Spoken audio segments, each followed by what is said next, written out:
नमस्कार, आप देख रहे हैं एनडीटीवी दुनिया। मैं हूं नगमा। अमेरिका के राष्ट्रपति डोनाल्ड ट्रंप ने टैरिफ को बताया है जरूरी कड़वी दवाई। हमारी लीड स्टोरी, ट्रंप की इस कड़वी दवाई को क्या दुनिया पीने के लिए है तैयार? उससे एशिया से लेकर अमेरिका तक शेयर बाजार निढाल, सरकारें परेशान, शेयर बाजार गिर रहे हैं, लेकिन ट्रंप को कोई चिंता नहीं है। इसके साथ साथ एनडीटीवी दुनिया में आगे देखिए, सऊदी अरब ने पाकिस्तानियों को वीजा देने पर क्यों लगाई है फिलहाल रोक, और एक रिपोर्ट अमेरिका से। अमेरिका के कई इलाकों में बारिश और बाढ़ की आफत। इसके साथ साथ जानेंगे कि इजरायल के प्रधानमंत्री नेतन्याहू के घर के बाहर क्यों कर रहे हैं लोग फिर विरोध प्रदर्शन, क्या चाहते हैं लोग। और फिर एक तस्वीर बर्फ से ढके हुए रूस की। रूस में अभी भी हर तरफ नजर आ रही है बर्फ की चादर। सबसे पहले लीड स्टोरी। तो शुरुआत टैरिफ वॉर की बात से। टैरिफ वॉर और दुनिया पर पड़ता उसका असर। ट्रंप ने ट्रेड वॉर की शुरुआत तो कर दी है, शेयर बाजार में उठा पटक है, लेकिन यह समझना जरूरी है कि इसका असर हमारी और आपकी जिंदगी पर क्या पड़ेगा और कैसे पड़ेगा। क्या ये टैरिफ वॉर दुनिया को एक ग्लोबल मंदी या फिर रिसेशन की तरफ धकेलेगी? अमेरिका के राष्ट्रपति ने 2 अप्रैल को टैरिफ का ऐलान किया। इसके बाद से ही दुनिया भर के शेयर बाजार गिर रहे हैं। ट्रंप इससे बेफिक्र हैं। उनका कहना है कि ये एक कड़वी दवाई है जिसकी जरूरत थी।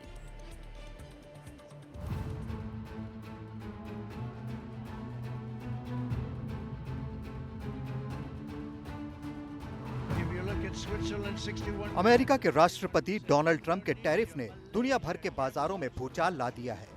शेयर बाजार ऐसे गिर रहे हैं कि संभलना मुश्किल होता जा रहा है। पिछले कुछ दिनों में दुनिया भर के शेयर बाजारों से अरबों डॉलर साफ हो गए हैं, लेकिन ट्रंप का कहना है कि ये तो एक कड़वी दवा है।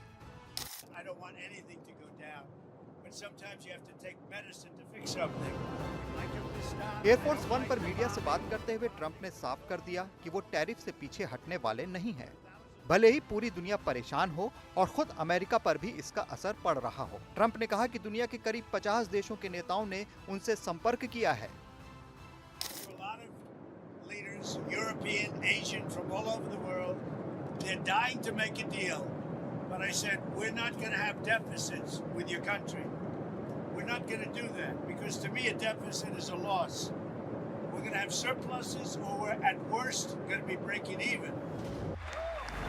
ट्रंप के तेवरों से नहीं लगता कि वो फिलहाल रुकने वाले हैं। ट्रंप ये दावा कर रहे हैं कि वो ये तो नहीं जानते कि आने वाले दिनों में क्या होगा, लेकिन अमेरिका जरूर ताकतवर होगा। वहीं ट्रंप के टैरिफ से मंदी का खतरा बढ़ गया है। Bureau report, NDTV India. आज एशिया से लेकर यूरोप के शेयर बाजारों में जबरदस्त गिरावट दर्ज की गई है। शुरुआती कारोबार में तो एशियाई मार्केट में 10% तक की गिरावट दर्ज हुई। हालांकि कारोबारी दिन खत्म होते होते ये बाजार थोड़ा संभले। तो देखिए इस ग्राफिक के जरिए कहां क्या हुआ। एशिया की बाजारों में जापान में काफी ज्यादा गिरावट दिखाई दी। जापान का निक्केई 7.83% गिरा। और इसके अलावा आपको दिखाते हैं कि कोरिया में क्या हुआ।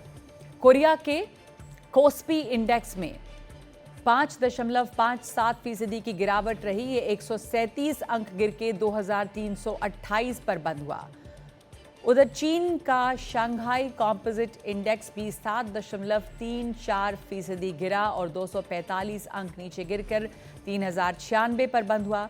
हांगकांग का हैंगसेंग 13.22% तक गिर गया और 3021 अंक नीचे गिरकर 19,828 के स्तर पे बंद हुआ। भारत में भी शेयर बाजार गिरा और सेंसेक्स 2.95% गिरा, 2,226 अंक गिरकर 73,137 के स्तर पे बंद हुआ। निफ्टी में भी 3.24% की गिरावट दर्ज की गई। तो शेयर बाजार सभी जगह पर गिरे हैं और एक बार फिर से अब संभलने की कोशिश में है। ट्रंप की कड़वी दवाई का असर दुनिया भर के शेयर बाजार में छाया है। इसका असर भारत पर भी पड़ेगा, भारत के इंपोर्ट एक्सपोर्ट पे पड़ेगा। Trade think tank global trade research initiative यानी GTRI का ये कहना है कि भारत की तरफ से अमेरिका को होने वाले एक्सपोर्ट में बड़ी गिरावट आ सकती है।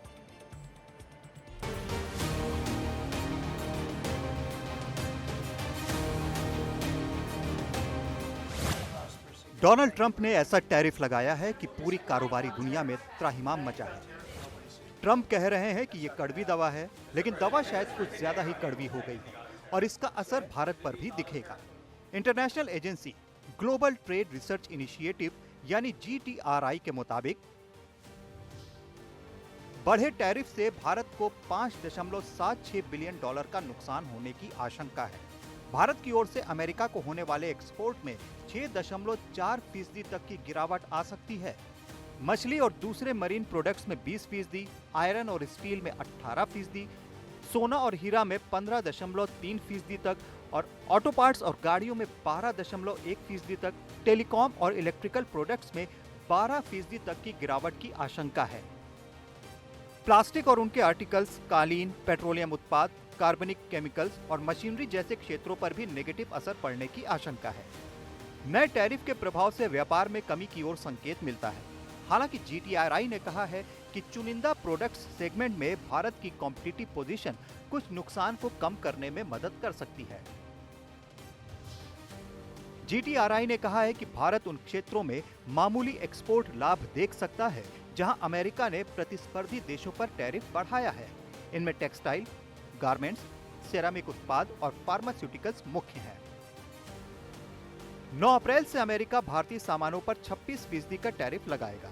इसमें फिलहाल फार्मास्यूटिकल्स, सेमीकंडक्टर्स और कुछ एनर्जी आइटम्स शामिल नहीं हैं। इस बीच 5 से 8 अप्रैल तक 10% का बेसलाइन टैरिफ लगाया जा रहा है। Bureau report, NDTV India. तो इसको समझने के लिए हमारे साथ जुड़ गई हैं पूजा मेहरा, जो कंसल्टिंग एडिटर हैं मिंट में। पूजा, ये हाहाकार मचा हुआ है दुनिया भर के बाजारों में और हर आम आदमी जो इसको सुन रहा है वो ये देख रहा है कि शेयर बाजार गिर रहा है। उथल पुथल मची अमेरिकी शेयर बाजार में भी और एशिया के शेयर बाजारों में, जो खुले बंद हुए। लेकिन ये समझना है कि ये क्यों हो रहा है और अगर क्या ये ग्लोबल रिसेशन के संकेत जैसा है। नगमा, अभी कहना थोड़ा मुश्किल है। अभी काफ़ी जल्दी है ये कहना कि रिसेशन की तरफ इकॉनमी जाएगी कि नहीं। लेकिन हमें ये मालूम है कि 80 साल पहले 80 साल से ज़्यादा पहले जब ग्रेट डिप्रेशन यूएस में हुआ था, जब वहाँ पे उस समय भी टैरिफ्स लगाए गए थे और ग्लोबल ट्रेड जो है एकदम कम हो गया था। उसकी वजह से ग्लोबल ग्रोथ कम हो गई थी। तो जो है रिसेशन की जैसी स्थिति बनी थी। अगर वहाँ तक बात पहुँचती है तो अब की बारी भी रिसेशन हो सकता है। इसकी वजह से ये एक पॉसिबिलिटी है, लेकिन ये तय नहीं है, क्योंकि हो सकता है कि कुछ दिनों के बाद यूएस के अंदर यूएस कंज्यूमर्स जो हैं, जो डोनाल्ड ट्रंप कर रहे हैं उसके अगेंस्ट प्रोटेस्ट कर रहे हैं, उनको वो पसंद नहीं आए। उनके जो हैं जो भी वो चीज़ें खरीदते हैं उनके दाम इतने बढ़ जाएँ, जी। जिस वजह से हो सकता है डोनाल्ड ट्रंप को कुछ चेंज करना पड़े। हो सकता है दूसरी कंट्रीज़ जैसे कि बड़े ग्रुप्स हैं जैसे कि EU या बड़ी कंट्रीज़ हैं जिनका ज़्यादा ट्रेड है यूएस के साथ, जैसे जापान, वो कुछ नेगोशिएट कर लें यूएस गवर्नमेंट के साथ, जिसकी वजह से जो है सिचुएशन संभल तो जाए। अगर तो लेकिन अभी ये जी, अगर अभी आप कह रही हैं कि जल्दी है बताना कि क्या ये ग्लोबल रिसेशन की तरफ जाएगा, लेकिन जिस तरह के टैरिफ लगाए हैं डोनाल्ड ट्रंप ने, इसको आम लोग क्या समझें, इससे क्या हो रहा है, क्या हमारी आपकी ज़िंदगी पे क्या फ़र्क पड़ेगा? क्योंकि धीरे धीरे अगर ये टैरिफ्स अपनी जगह पर रहे तो क्या चीज़ें महंगी होंगी? हमें क्यों चिंता होनी चाहिए इसकी? हमारे लिए महँगी नहीं होंगी, क्योंकि हमने टैरिफ नहीं लगाए हैं। तो हम जो भी चीज़ें इम्पोर्ट करते हैं यूएस से, उस पे हमने कोई टैरिफ नहीं लगाए हैं। हमने उल्टा टैरिफ कम ही किए हैं। तो हमारे हमारे लिए जो है प्राइसेज़ ऊपर नहीं जाएँगे, पर लेकिन इंडिया के हम जो जो एक्सपोर्ट्स हैं उस पे असर पड़ेगा, वो घटेगा। जी, हमारे जो एक्सपोर्ट्स हैं यूएस में, उसके ऊपर उन्होंने टैरिफ लगाए हैं, तो उनके जो दाम हैं वो बढ़ जाएँगे। और अगर वहाँ के जो कंज़्यूमर्स हैं उन्हें लगेगा कि ये दाम वो दे सकते हैं, तब हमें कोई फ़र्क नहीं पड़ेगा। पर बहुत से ऐसे आइटम्स होंगे जैसे ज्वेलरी है जिसके ऊपर, या जेम्स हैं जिसके ऊपर हो सकता है वो ज़्यादा ना देना चाहें, इतने 20% ज़्यादा प्राइस, तो वो उसको खरीदना हो सकता है कम कर दें। तो उससे हमारी जो जेम्स एंड ज्वेलरी इंडस्ट्री है या दूसरे ऐसे हमारे एक्सपोर्टर्स हैं, उनके आमदनियों पे फ़र्क पड़ेगा। ठीक है पूजा, जैसा आपने कहा कि बहुत जल्दी ये बोलना कि ग्लोबल रिसेशन होगा कि नहीं, यानी वैश्विक मंदी, पर अगर वैश्विक मंदी जैसी चीज़ होती है तो उससे हम आम लोग क्या समझें, होता क्या है वैश्विक मंदी में? क्या नौकरियां जाने लगती हैं, क्या चीज़ें महंगी होती हैं, क्या इसका असर होता है आम लोगों पर? मंदी का मतलब ये है कि जो ग्लोबल ग्रोथ है, जो ग्लोबल जीडीपी ग्रोथ है, वो कम हो सकती है और उसका मेन कारण ये है कि यूएस के अंदर इन्फ्लेशन बढ़ जाएगी, दाम बढ़ जाएँगे, कीमतें बढ़ जाएँगी क्योंकि उन्होंने टैरिफ लगाए हैं। तो अगर दाम बढ़ जाएँगे, तो हो सकता है कि उनको अपनी मॉनेटरी मॉनेटरी पॉलिसी के ज़रिए जी, इंटरेस्ट रेट जो है एक्शन लेना पड़े, जिसकी वजह से उनकी इकॉनमी रिसेशन में जा सकती है और उनकी इकॉनमी के ऊपर पूरी दुनिया की इकॉनमी निर्भर है। जी, और जो बाकी इकोनॉमीज़ हैं जो बहुत ज़्यादा एक्सपोर्ट्स पे डिपेंडेंट हैं, यूएस में एक्सपोर्ट करने पे डिपेंडेंट हैं, उनके यहाँ जो है जीडीपी ग्रोथ कम होगी तो नौकरियाँ जा सकती हैं, छोटे बिज़नेसेस बंद हो सकते हैं, उनको हुँ, कैश फ्लो प्रॉब्लम्स हो सकते हैं। हुँ, उसका जो है रिपरकशंस जो है फाइनेंशियल मार्केट्स में पड़ सकता है। इन हुँ। 2 चैनल से है जो वो इंडिया के अंदर रिपरकशन पड़ सकते हैं। पर इंडिया का क्योंकि यूएस के हमारा ट्रेड सरप्लस है यूएस के साथ पर उतना बड़ा नहीं है जितनी बाकी कंट्रीज़ का है, तो हमारे को उतना ज़्यादा जो है असर पड़ने की उम्मीद नहीं है। जी, जी। धन्यवाद आपका पूजा ये समझाने के लिए। धन्यवाद आपका हमारे साथ जुड़ने के लिए। आगे बढ़ते हैं अमेरिका और भारत के रिश्तों पर। हमने अमेरिकी विदेश विभाग की प्रवक्ता मार्गरेट मैकलियोड से बात की है। अवैध प्रवासी मुद्दे पर उन्होंने अमेरिका का पक्ष रखा। सबसे पहले तो हम आपसे यही जानना चाहेंगे कि आखिर हथकड़ी क्यों लगाई गई। 5 फरवरी को जो फ्लाइट आई थी उसमें तो महिलाओं को भी हथकड़ियाँ लगाई गई और ये खबर जब आई इंडिया में तो उसके बाद जो है यहाँ पे लोगों में भारी गुस्सा जो है वो देखने को मिला। तो क्या इस पर ख्याल है अमेरिकी विदेश मंत्रालय का? वैसे सुरक्षा प्रिकॉशंस आखिरकार हमारे सुरक्षा मंत्रालय के अधिकारी पर निर्णय होती जाती है और हम समझते हैं कि उनकी प्रोसीजर्स के मुताबिक वो बच्चों पर हदखती नहीं करते हैं, अक्सर महिलाओं पर नहीं करते हैं, लेकिन अगर वो समझते हैं कि कोई पैसेंजर है जो उड़ान के दूसरे पैसेंजर्स के लिए एक जोखिम बन बन सके तो उनके डिस्क्रेशन पर फैसला कर सकते हैं। मैं आपको यही उदाहरण भी दे सकती हूँ कि इन पैसेंजर्स में अ, कई लोग थे जो बराह रास्त भारतीय सरकार खुद गिरफ्तार किया। सो देखिए ये ना सिर्फ अमेरिकी अधिकारी की सुरक्षा की बात है बल्कि दूसरे परवाज़ पर होने वाले लोगों की सुरक्षा की बात भी थी। लेकिन 15 और 16 फरवरी की फ्लाइट में महिलाओं को तो हथकड़ी नहीं लगाई गई, जो कि जानकारी निकलकर सामने आई। लेकिन पुरुषों को तब भी लगाई गई और भारत सरकार ने इस बारे में पहले चिंता जताई थी। सवाल है कि मानवाधिकार की दुहाई देने वाला अमेरिका जो है उसने इतना भी मुनासिब नहीं समझा कि करीब 14,000 किलोमीटर दूर जो भारत भेजे जा रहे थे लोग, उनको मानवीय आधार पर उनका ख्याल रखा जाए। ठीक है कि वो अवैध प्रवासी थे, लेकिन फिर भी इस बात का तो ख्याल रखा जाना चाहिए था क्योंकि लंबी यात्रा थी और लोगों को परेशानी हो सकती थी। और ख़ासतौर पे तब जबकि आपने उनको कैंप में रखा हुआ था जहाँ पे उनके पास कोई आर्म्स नहीं था, पूरी तरह से डिज़ार्म थे। इसके बावजूद भी इस तरह का जो व्यवहार किया गया उसको लेकर यहाँ सवाल है। आखिरकार वही अधिकारी का निर्णय पर ऐसा लगा कि वो दूसरों को एक जोखिम था। उसके और तफसील अमेरिकी सरकार बराह रास्त भारतीय सरकार को फराहम कर रहे हैं।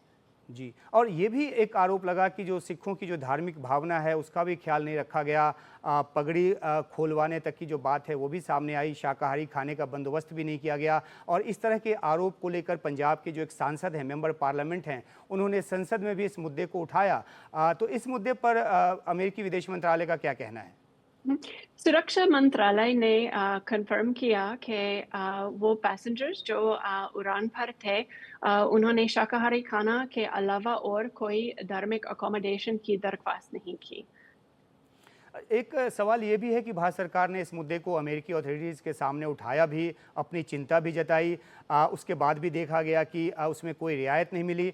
हमारा सवाल आपसे ये है कि अभी कितने और अवैध प्रवासी जो हैं भारतीय, जो कि डिपोर्टेशन लिस्ट में वहाँ पर हैं, और क्या उनको भी इसी तरीके से हथकड़ी और पैर में बेड़ियाँ लगाकर भेजा जाएगा और वो भी सैन्य विमान से, या कोई दूसरा तरीका अपनाया जाएगा, खासतौर पे भारत सरकार की चिंता जताने के बाद? मेरा ख्याल में वो संख्या हर दिन बदलती रहती है क्योंकि हम और लोग जो अवैध तरीके से अमेरिका आए मिल रहे हैं। अगर आप वो अप्रीहेंशंस जो अभी तक हुआ आप हमारे कस्टम्स एंड बॉर्डर पेट्रोल के साइट पर ढूंढ सकते हैं। काफ़ी साफ और स्पष्ट से लिखे हुए हैं। हम भारतीय सरकार के साथ सहयोग कर रहे हैं ताकि उनकी शनाख्त कंफर्म करके रिपेट्रिएशन कर सकते हैं और अपने वतन वापस कर सकते हैं। तो कहीं ना कहीं उनके जो मानवीय अधिकार हैं उनको लेकर सवाल पैदा होता है, और अमेरिका जो कि पुरोधा बनता है मानवाधिकार का, कहीं ना कहीं सवाल उसकी छवि को लेकर बनता है। तो देखिए, लोगों को और विकल्प है। लोग अपने आप से अमेरिका से बाहर जा सकते हैं, और हमारा एक नया सुविधाएं हैं जिसका नाम CBP होम ऐप है। लोग खुद ब खुद अमेरिका के बाहर जाकर जब वो 3 मील दूर बन जाए तो वो अपने मोबाइल इस्तेमाल करके CBP होम ऐप के ज़रिए अमेरिकी सरकार को यही संदेश भेज सकते हैं कि मैं अभी अमेरिका के बाहर हूँ। आप और सेल्फ डिपोर्टेशन की बात कर रही हैं? जी हाँ, सेल्फ डिपोर्टेशन की बात। और अगर आपने अपनी तरफ से भेजना है तो वैसे ही भेजेंगी जैसे अब तक भेजा गया है, खासतौर पे पिछले 3 फ्लाइट में, हथकड़ी लगाकर और सैन्य विमान से? हम अलग-अलग विकल्प के बारे में बात करने के लिए तैयार हैं। एक उदाहरण है कि हम उज़्बेकिस्तान के साथ जब उज़्बेकिस्तान ने एक चार्टर फ्लाइट की इंतज़ामिया किया, लेकिन हम सिर्फ वही लोगों पर रिस्ट्रेंट्स करते हैं जो दूसरों को जोखिम बनते हैं। जी, तो आपके कहने का मतलब ये है कि अगर भारत सरकार की तरफ से सैन्य विमान भेजा जाए या वापसी का बंदोबस्त भारत सरकार की तरफ से किया जाए तो आप उनको उस तरीके से भेजने को भी तैयार हैं? वो सब तफसीली बात सरकारी बातों में हो जाएगी, लेकिन हम अलग-अलग ऑप्शंस के बारे में बात करने के लिए तैयार हैं।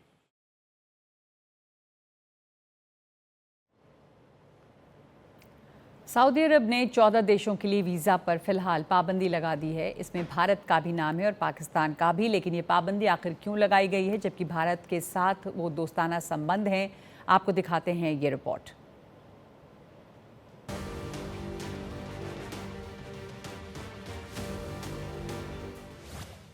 दुनिया के 14 ऐसे देश हैं जिन्हें अगले कुछ दिनों तक सऊदी अरब वीज़ा नहीं देगा। सऊदी अरब ने इनके वीज़ा पर बैन लगा दिया है।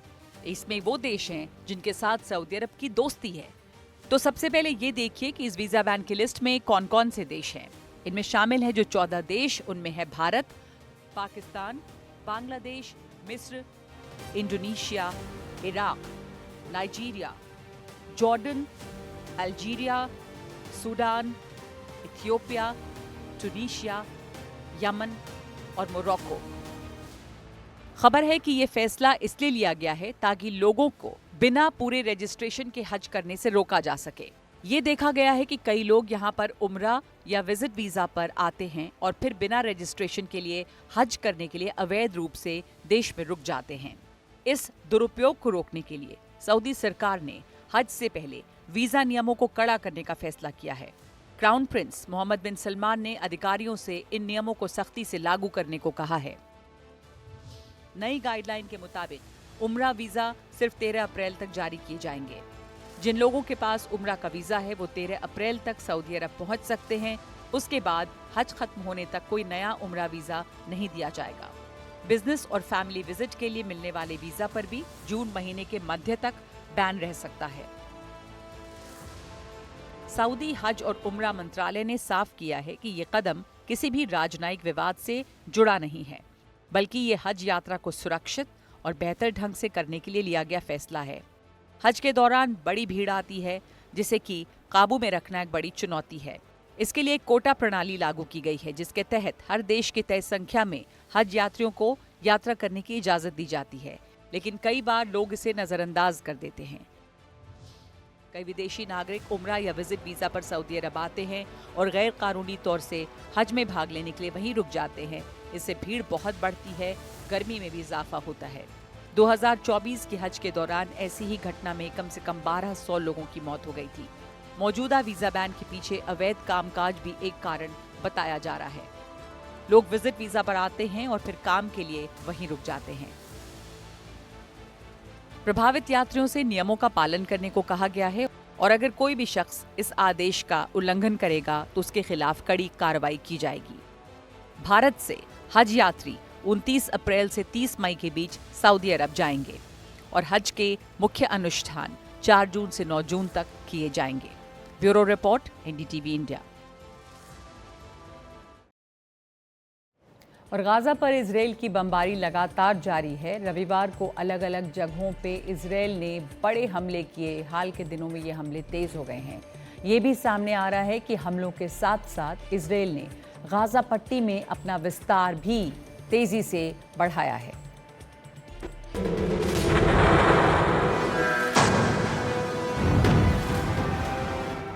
गाजा में इजराइल की बमबारी ने तबाही मचा दी है।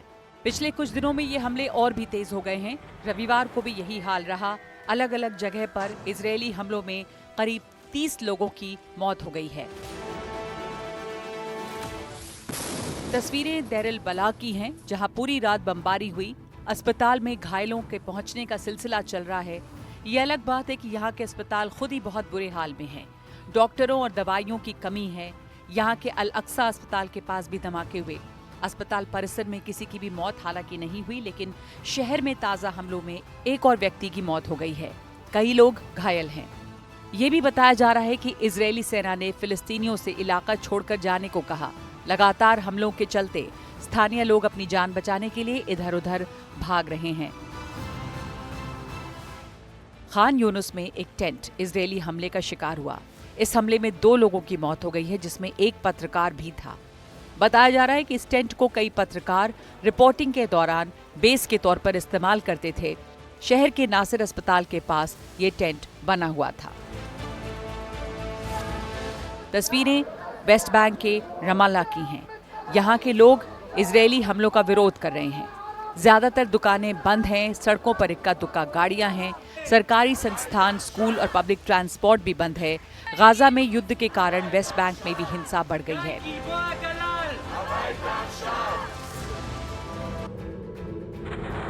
हमास और इजरायल के बीच जंग 18 महीनों से चल रही है। गाजा खंडर में तब्दील हो गया है। महिलाओं और बच्चों के साथ करीब 50,000 लोग गाजा पट्टी में मारे गए हैं। लाखों बेघर हैं।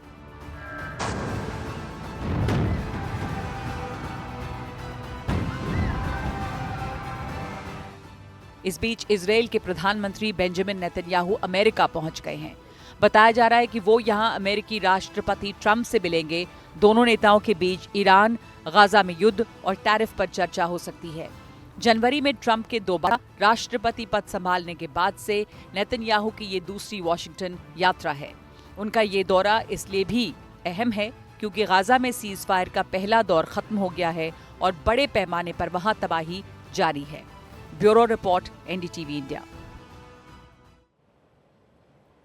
और अमेरिका के कई हिस्से आजकल मौसम की मार झेल रहे हैं। कई दिनों से वहां पे भारी बारिश हो रही है, जिससे नदियों का जल स्तर बढ़ गया है और बाढ़ ने हालात और खराब कर दिए हैं।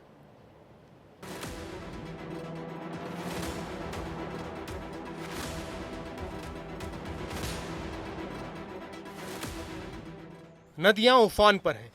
अमेरिकी के दक्षिण और मध्य के राज्यों में बाढ़ से बुरा हाल है। कहीं बिजली गुल है तो कहीं आना जाना ही रुक गया है। केंटकी के फालमाउथ और बटलर में अधिकारियों ने लोगों से कहा है कि शहर छोड़कर बाहर निकलें। यहां से बहने वाली लिंकिंग रिवर सामान्य स्तर से कई फुट ऊपर बह रही है।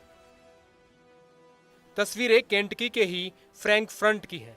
लोग नाव में अपना सामान रखकर बाहर निकल रहे हैं। यहाँ के लोगों ने पिछले कुछ सालों में इतना पानी नहीं देखा था। हालात काफी खराब हैं। केंटकी जैसे ही हालात टेनेसी के हैं। यहाँ की सड़कें नालों में तब्दील हो चुकी हैं। घरों के आसपास पानी भर चुका है और लोगों को अपने परिजनों की चिंता हो रही है। यहाँ रविवार को तेज बारिश के बाद नदी का पानी इस छोटे से शहर में घुस गया। ज्यादातर लोग घर छोड़कर सुरक्षित इलाकों में चले गए हैं। मेम्फिस में पिछले कुछ दिनों में करीब 14 इंच बारिश दर्ज की गई है। हालात बेहद खराब हैं। बताया जा रहा है कि तूफान और बारिश से अमेरिका के दक्षिण और मध्य पश्चिमी इलाकों में कम से कम 18 लोगों की मौत हो चुकी है। Bureau report, NDTV India.